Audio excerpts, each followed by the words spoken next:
me suis préparée.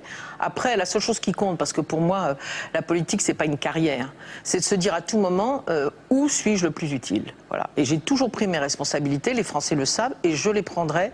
Vous inviterez M. Hollande. Il est bienvenu pour défendre le projet des socialistes dans la région, bien sûr. Vous serez d'ailleurs sans doute aussi nombreux.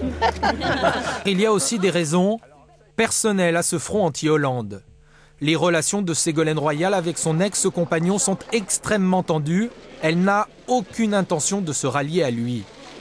Quant à Martine Aubry, elle lui reproche de ne pas lui avoir donné une circonscription gagnable en 2007 et d'avoir laissé un PS à l'abandon.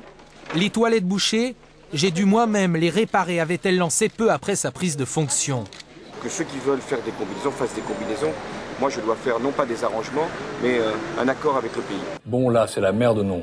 C'est compliqué, mais on va en sortir. Alors nous, ce qu'on aimerait, c'est simple, c'est qu'on fasse comme au Vatican, qu'il s'enferme dans une pièce, puis qu'à un moment donné, comme au Vatican, eh bien, sort la petite fumée blanche quand un candidat a été désigné, que rue de Solferino, il s'enferme et qu'une petite fumée rose puisse sortir.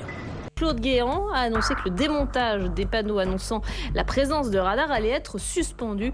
Pourtant, François Fillon, dans le même temps, indiquait que le gouvernement ne reviendrait pas sur la fin de cette signalisation. Tout s'est passé ce matin lors d'une réunion à l'Assemblée nationale. C'est pas une politique qu'on doit comprendre, on n'y comprend plus rien. Hier, c'était le ministre de l'Intérieur qui nous dit on va revoir ça localement, essayer de trouver des solutions les plus adaptées pour assurer la sécurité routière. Aujourd'hui, remise en cause de ce dispositif d'hier. Enfin voilà, il faut que le gouvernement nous dise ce qu'il souhaite faire. D'où cette réaction sur Twitter du député UMP de la Mayenne, Yannick Favennec.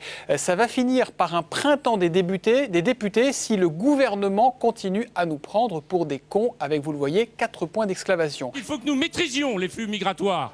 Pourquoi ? Parce que nous voulons une France qui n'est pas, à la différence de ce que vous voulez, une France des différences, une France des communautarismes. Nous voulons une France du bien vivre ensemble. Ils ne sont pas les panimats. Hey, ils ne sont pas les panimats. Hey.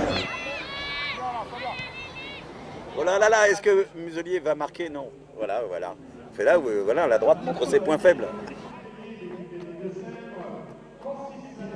Gauche et droite alors peuvent jouer dans la même équipe. Ah oui, mais on joue dans la même équipe mais on marque pas beaucoup de buts.